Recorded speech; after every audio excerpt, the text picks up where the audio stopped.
I used to really pride myself in my optimism. I thought it was like, oh, this is a good thing. And the people around me often patted me on the back and being like, oh, you're so optimistic. First year of residency really kicked me in the butt. And that's where I realized, hey, my optimism can really have some negative consequences, you know? It's hard to be motivated. I'm not. Yeah, just to be honest, I'm not motivated. I'm more disciplined than I'm more motivated.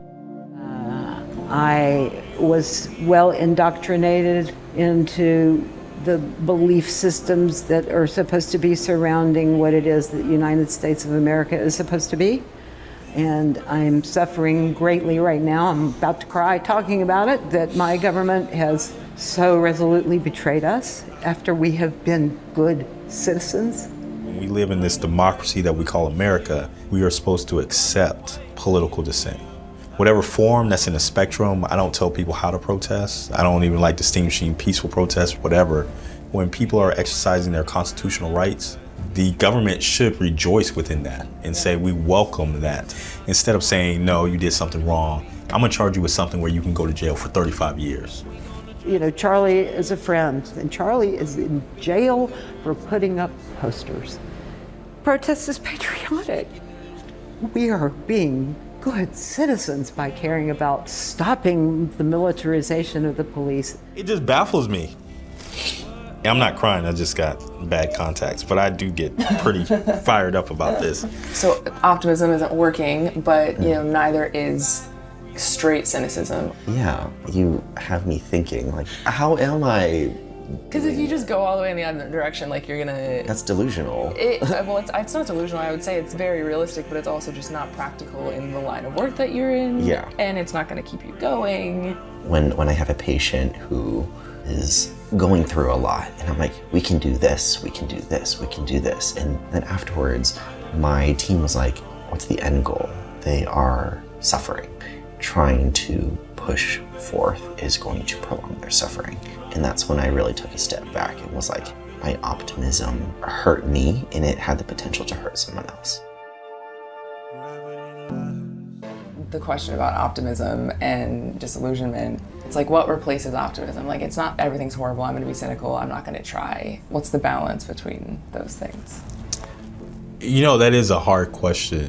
What is my outlook, and is it appropriate? Do I need to balance it with something else? So I spoke to 4 more very talented, very creative, very driven people. And this time I asked them about thinking outside the box and trying to solve problems creatively. We did talk about that. Some neat stories are coming later, but we also talked a lot about optimism and what inspires and also disillusions them, often at the same time. Hi, I'm Paul Wynn. Hi, I'm Paul Wynn. Say it like 2 more times. What you care about, what things you're thinking about, maybe what you do. I'm a resident at UCSF. I'm in medicine because I wanted to work in queer health, and I became a photographer during medical school. My name is Priscilla Smith. I care about people. I love art, but I love artists more. I use my personal artist studio as a producer and presenter for No Tomorrow. It is a community space. Without having started out with the purpose of being an artist development space, that's one of the things that we have become. A lot of young producers and presenters and musicians have had their first experiences doing public work here. I do a lot of booking of touring shows, a lot of performance art, a lot of dance, a lot of noise. Every Thursday night at 7:30, we have an open jam. It's open to the public and free of charge, and we would love for you to come play with us. My name is Tiioki Plaza, and I care about creativity, self-expression, mental health, culture, and people. Christopher Bruce. I'm the Policy and Advocacy Director for the ACLU of Georgia. So I'm very passionate about making sure that your constitutional rights are being protected, especially in the realms of privacy, women's rights, racial justice, criminal legal reform, LGBTQ+. It runs the gamut. Just To put it in context, I have a lot of job security because we have a lot of problems in Georgia. What's the quickest way out of this mess to the happiness at hey? I'm feeling kinda weary, I've been crying all day and I need a little break. Ooh, and I said, baby, there ain't no shortcuts on your way. Oh, baby, there ain't no highways in these parts. You know, baby, gonna have to drive yourself down every little windy road if you really wanna get to where you're going. Yeah.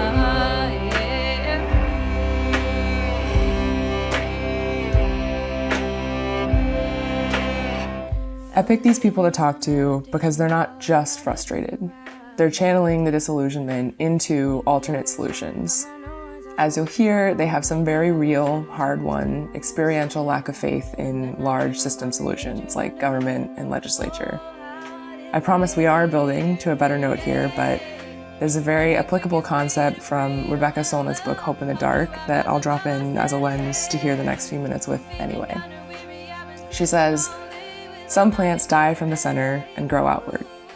The official United States seems like the rotten center of a flourishing world, for elsewhere, particularly around the edges, and even in the margins of this country, beautiful insurrections are flowering. American electoral politics is not the most hopeful direction to look in, and yet the very disastrousness seems sometimes to offer possibility. In other words, seeing your system fail you can be the push you need to take other approaches. And in that way, seeing optimism fail can inspire hope.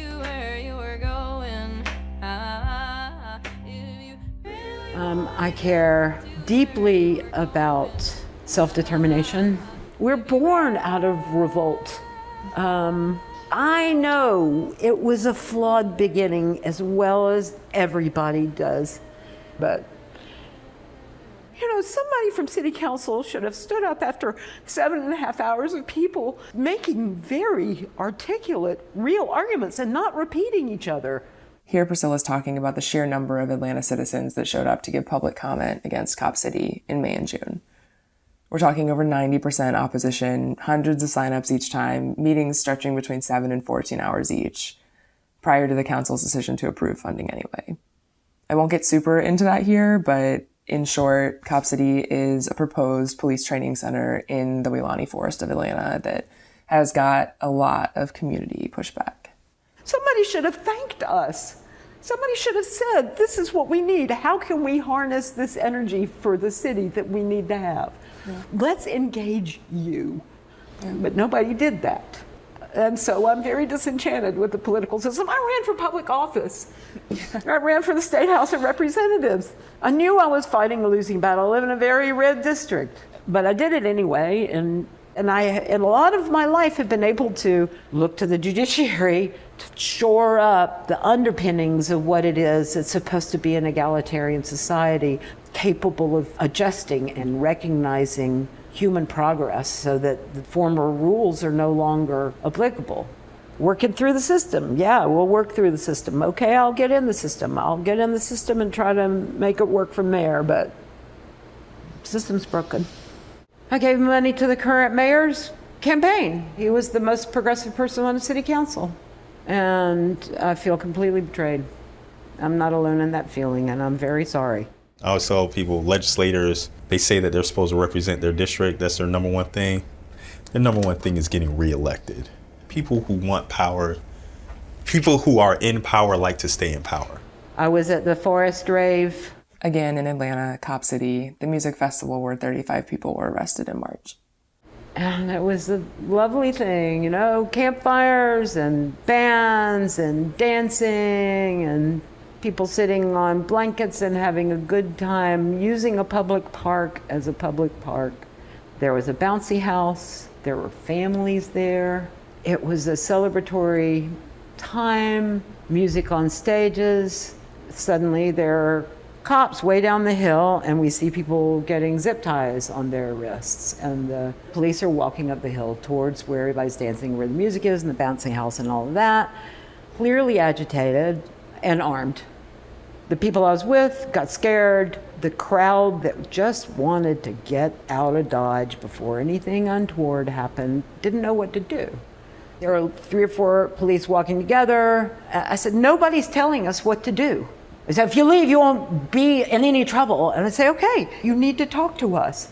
I don't remember if I asked them if they felt threatened, but it was clear they felt threatened by us, and words were exchanged. And the policeman said, yeah, there are 44 of us and 600 of you. Clearly is scared or scareder of me than I am of him. And I'm like, yeah, 600 of us people dancing at a party. It taught me so much right in that moment. What propagandizing are the police being subjected to make them be so afraid of us? We can't be protected by people who are afraid of us. We know what works. We just don't put forth the best thing for our people. The world that pays attention knows that our carceral system and police are not solving the problem. When I first accepted this job, people were like, so what's your goals? What is the one thing that you want to make sure you do or anything else? I told them 2 things. I said, I want to make sure that while I have this job, Roe v. Wade does not get overturned and Georgia does not implement slavery again. One of those things that happened. People laughed at me at first. They were like, oh, slavery never come back. I was like, look, you never know. Roe v. Wade was one of those landmark cases where you being a human being actually have rights that the government should not infringe upon. If that group, if people who can get pregnant are being attacked, after that, everything gets rolled back. You should always check your government at every stance. Otherwise, people will run with it. And again, that is eroding your constitutional rights. Okay, so here's me trying to talk about shifting perspective. You could look at it that way where you're like, I'm every step of the way I'm checking government when they do something wrong. Or do you see it as chipping away at something more positive? You know, like how do you navigate? I think I'm catching up on your question. I'll start off by saying most, not just Americans, but people agree on the same thing. You can see in those polls, like 60 or 80% of Americans believe in this. Yeah. Right? Our country is not as divided as people like to put out. Unfortunately, I think the media just really picks on what we're divided upon. They always like, we want 2 sides to talk about an issue that does not have the same impact of something that we could agree upon. Instead of always being on the defense, I'm trying to move society forward and backwards. We can all agree our infrastructure has issues. Where do we first put our priorities and resources on that? We can talk about that. Everyone wants their children to be educated. Conversation I had about the CRT bills that were being passed. Oh, well, my kids feel bad because they're white now. I was like, if any teacher is telling students that they're bad because they're white, they should be fired immediately. The teacher, right? Right. I don't think that's a controversial issue. Banning books? This is literally America. Bill of Rights, your First Amendment is free speech. You want an educated population. Otherwise, they'll fall for anything. And I really do believe that if you come from a system of understanding, we can get into the system of differences in a much more positive manner or optimistic manner. But yeah, I have often found myself being in a state of despair. You solve one problem or defend it, and another one pops up or 5 other pops up.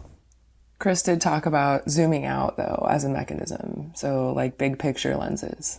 What puts things in context for me is, one, I'm not having dogs sick on me, right? I've had death threats before, but I know people who came before me had a lot worse, right? I don't fear being hanged or lynched. I have, but not often. All the time. Yes.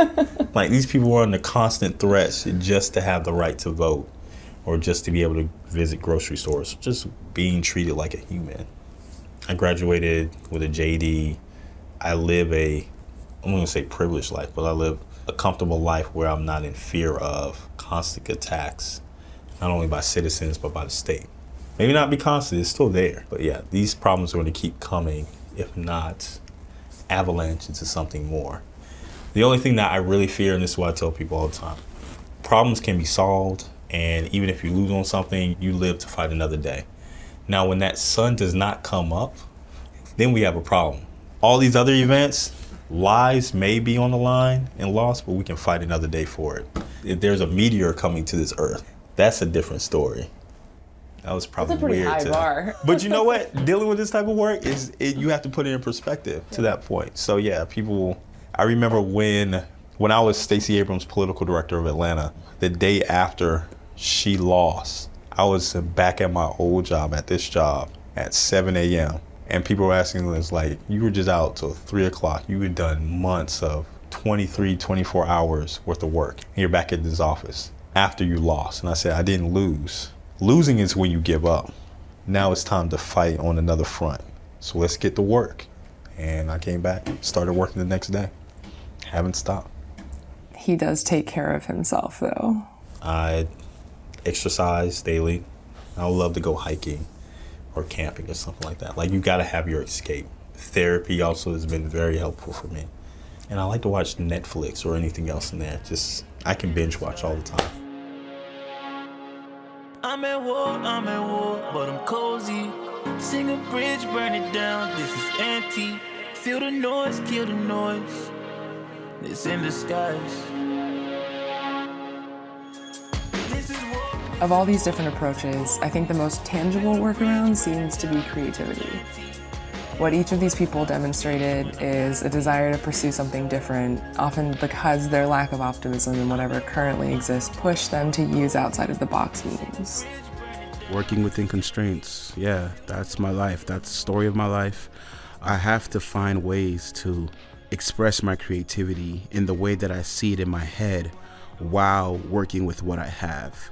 So of course I don't have everything. I don't have the top equipment. I don't have the best skills to pull off the best ideas that I have. However, I do have the creativity and I do have the lack of resources to make that unique. I know it's kind of confusing, but sometimes the lack of resources puts your ideas in a different light, in a different way that you wouldn't see it if you did have those resources. There are things still ethical I've done that people would probably laugh at. Sitting in restroom stalls to overhear conversations, tracking people down at certain restaurants to get juice and stuff. The results justify the means. Well, we can get into it. Some of that stuff is like, I don't need people to know, right? But I love lobbying. I know lobbying, just like law, I'm a lawyer as well. It has a bad connotation to it, but when it comes down to it, I'm lobbying on behalf of the people of Georgia. It's like guerrilla warfare. You don't have the same amount of army, resources, money, all the things that everybody else has, so you have to be very creative. Is it like personal connection where you're like, I'm going to seek out this person to talk to them, look them in the eyes, tell them a story, whatever, or is it more? So yeah, I'm glad you actually brought that up. Lobbying to me is just influencing someone to get to a certain result, which is different than public policy where you're trying to put forth the best policy possible. That doesn't mean that it's going to get picked up. One of the best examples I can give you is there was a bill at the legislature. If you have unauthorized access to an electronic medium, you could be charged with a felony in the state. If that bill had passed the way it was written, if you signed on to somebody's Wi-Fi and didn't get their permission, you could be arrested for a felony. Crazy, bonkers, right? Horrible bill. So I started putting forth different policy proposals and amendments to the bill. There were other lobbyists that looked over my proposals and they said, wow, these are really good, but we're not gonna use them because we don't need them. We have the votes. You can have the best ideas with the best results, but that doesn't mean that people are gonna vote for it. Lobbying wins the day, not policy. And that's why we need more people becoming lobbyists. Georgia has over a $60 billion budget, but less than 1% of that budget contracts go to African Americans or minorities. That's a huge discrepancy. It's because we don't have lobbyists asking or lobbying for these contracts. During medical school, I was in Zambia doing HIV research, and I joined a band. And the guys in the band started introducing me to their friends, and they saw this camera around my neck. And long story short, I started taking pictures with them. A lot of the people I met don't have portraits of loved ones, and I started taking family portraits and attending like religious gatherings, and they started taking me to family dinners and sporting events. And then word traveled, and I started traveling to other villages to do that exact same thing. And then every week, because I would be there doing HIV research, I would get all of the portraits printed and brought back to that village, because like instead of taking photos, I wanted to give photos. That was sort of my internal motto. And through that, I got in contact with this underground community of queer people in Zambia, where it's illegal to be queer, as they told me. And so I felt like people need to know this, but it's also like I'm an outsider, and it's not really my story to tell. And so we collaborated and made this portrait series where no one who was queer was photographed, but if you take a step back, you can take notes of major colors in each portrait, and it creates the rainbow, and it represents the invisibility of the queer community in Zambia. That reminds me of what we did in the videos with artworks. Yeah. We had to cut off everyone's heads because we couldn't use their identity. Right. But we still wanted the stories to be heard. Right, we still wanted their voices to be heard. I mean, it was very soon after that. And so Artworks was very much in my head still. But yeah, it became a theme of how do you represent people who can't be seen. I kind of make a joke because now I'm in anesthesia behind a drape, the man behind the curtains, literally. And I realize that's sort of the space I find the most magical. Yeah, same. Artworks was a project Paul and I did in 2016 at Lost and Found Youth Shelter in Atlanta. I wanted to bring a community of artists into a youth homeless shelter. I wanted to share stories of strength and dignity rather than distress and trauma, which are very, very present in our important stories to tell, but I think it paints at times an unhelpful picture for people who are unfamiliar with those social contexts. Yeah, so senior year of college, I made a whole group of friends who are all artists. We went to a homeless shelter in Atlanta, Georgia. We created a multimedia storytelling of a story of strength. I come from a family of Catholic Vietnamese refugees in a fairly conservative environment. And being gay in that community can be very difficult. And I had helped a lot of people come out before I did, but nothing really prepares you for what happens. When I came out, I experienced pretty significant housing instability and couch surfed with friends. I lived at my professor's house for a bit, and I was looking at a shelter where I met some pretty incredible people who have so much hope. They want to be musicians and lawyers and doctors. And it was exciting, but also really frustrating because I was one of those people who have so much hope and so much belief in how I want to shape the world I want to live in. And so making artworks was my first step towards that. When I realized like, hey, I do have some skills which can change my environment. I have a population of people who I'm a part of and who I want to help. And ultimately, that's what led me to medicine. And now as a resident, I'm using photography as a way to show that people can be in need, but not inhumanely desperate. You know, like you can need something and still have dignity. Working in the field of medicine grants access to a lot of different spaces because I can go to a place, be like, hey, I'm a doctor and I can help you. Show me how. And then while I'm there, provide an ancillary service, which the big funding bodies of the world may not view as important, but I do. Stuff like family portraits. It's stuff like bands. When I look towards the future, I see myself working in global health. And it's because of those musicians, I want to go back to communities like that. And so it's because of music, it's because of photography that has brought medicine back. When you are looking for funds, a lot of what they ask are results. Sometimes those results are publications, sometimes they're like measurable health outcomes. My results can and will be that, but taking portraits will add something that other projects won't. Like before and after, or in this moment where they're at, or I'm approaching you as a doctor, as a human, and this is my way of recognizing your humanity, or like what direction are you coming at it from? The before and after ones, that's kind of a cool, I'm surprised you brought that up because that was literally the first portrait pair of my gallery. And it was a portrait of a young girl carrying an infant, and she's very stoic. And then I was like, is that how you want to present to the world? She like nods.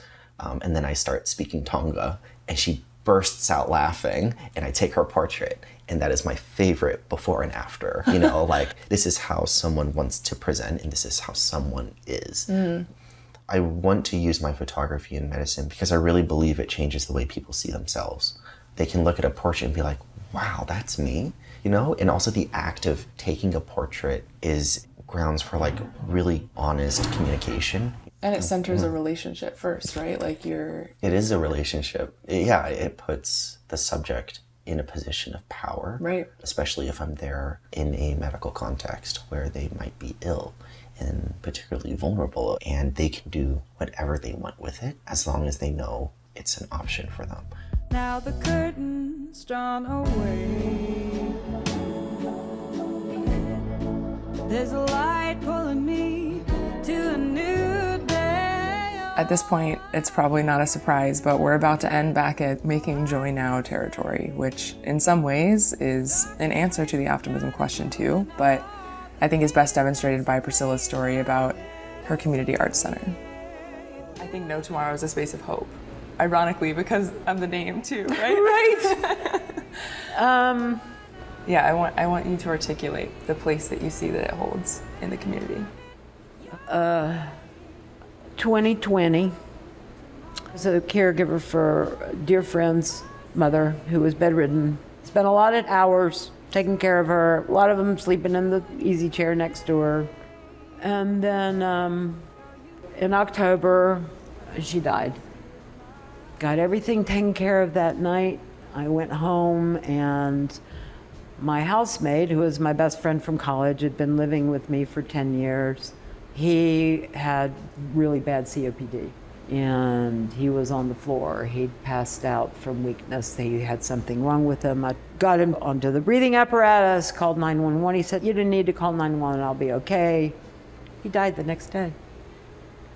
So I had 2 deaths, no job. My daughter's grown, no responsibility to anybody anymore, had a little bit of money.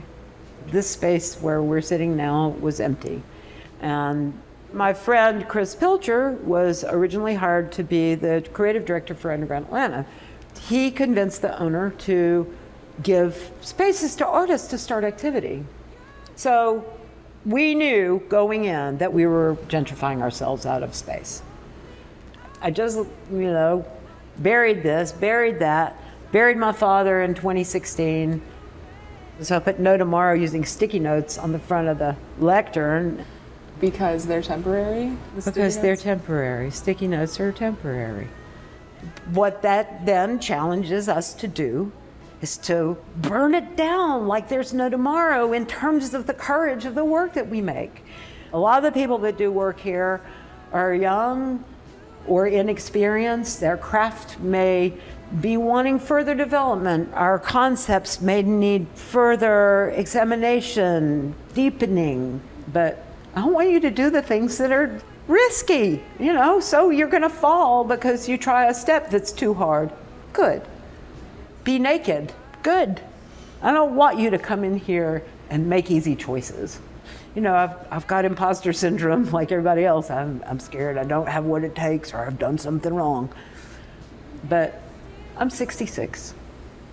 I don't want to put off my enjoyment of what I have left of this life because I'm worried about leaving a legacy of any kind. I don't have time to mess around anymore. Have it your way. Won't worry about tomorrow. Don't think I'll stay for your pity or your sorrow. Do what you may. You can beg or you can borrow, but you can't steal my song. Fear is just something that's just holding us back from our true potential. And I believe that if you're scared of it, that's even more the reason to actually do it and go for it. So whatever that I'm scared of, I guess, like, being out there in the public, putting my stuff out online for judgment, if I'm scared to do it, then I push myself to do it even more. And when I catch myself feeling disappointed, I take that as a learning experience, know not to approach it that way anymore, put that in the notes and continue moving on. When a situation that you had hoped so strongly for does not manifest, you sit with those feelings of disappointment and sadness and know that there will be another time when you can apply that same optimism and it will work. To get to a justifiable end, it might take years. A lot of times you don't get immediate relief. We owe it to ourselves to enjoy the life that we are gifted with having. How can we achieve a goal together as a county, as a town, in our hub, in our bubble? How can we stay here in this city and do everything that we need to do? What can we do as a group? We don't have to leave.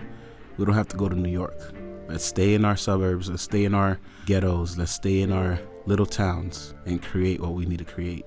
And yeah, of course, we need to eat, but if becoming rich is the main goal, we're bound to fail. We have to find it in our hearts to do it to help somebody, to do it to benefit society. Loving people, having compassion and generosity for other people, smelling flowers, being defiant if that's your inclination. Just getting up every day and pushing towards that vision, comfort, peace, relaxation, step by step, brick by brick, until that vision comes to life. This joy that I have, the world didn't give it to me. Oh, this joy that I have, the world didn't give it to me. Don't you know that this joy that I have, the world didn't give it to me. Oh, I said the world didn't give it, the world can't take it away. Oh, this strength that I have, this strength that I have, this strength that I have. Oh yeah, now the world didn't give it to me. World didn't give it to me. This strength that I have. Oh yeah, the world didn't give it to me. The world didn't give it to me. This strength that I have. Oh yeah, the world didn't give it to me. Oh, I said the world didn't give it. The world can't take it away.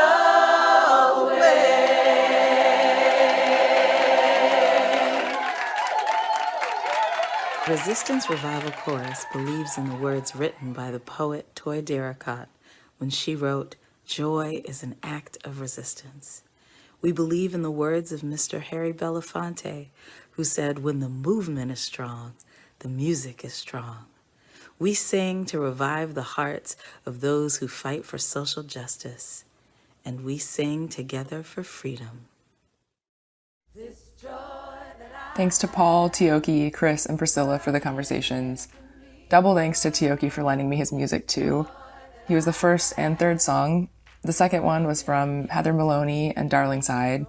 The fourth from Mina Soro. That interlude was from Noah S. And this one is from Resistance Revival Chorus. Oh, I said the world didn't give it, the world can't take it away. Oh, this love that I have. This love that I have. Oh, yeah, now. The world didn't give it to me. The world didn't give it to me. This love that I have. Oh, yeah, the world didn't give it to me. Don't you know that this love that I have, yeah, the world didn't give it to me.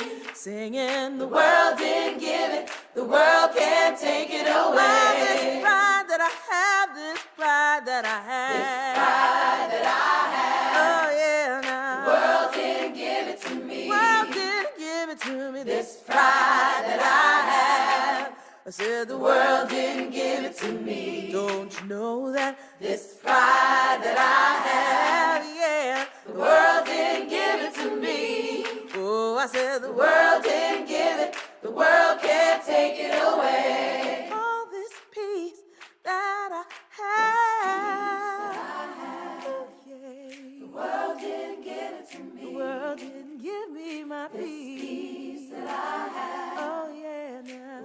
didn't give it to me. Won't you sing about peace? This peace that I have. Oh yeah, now. The world didn't give it to me. I said The world didn't give it.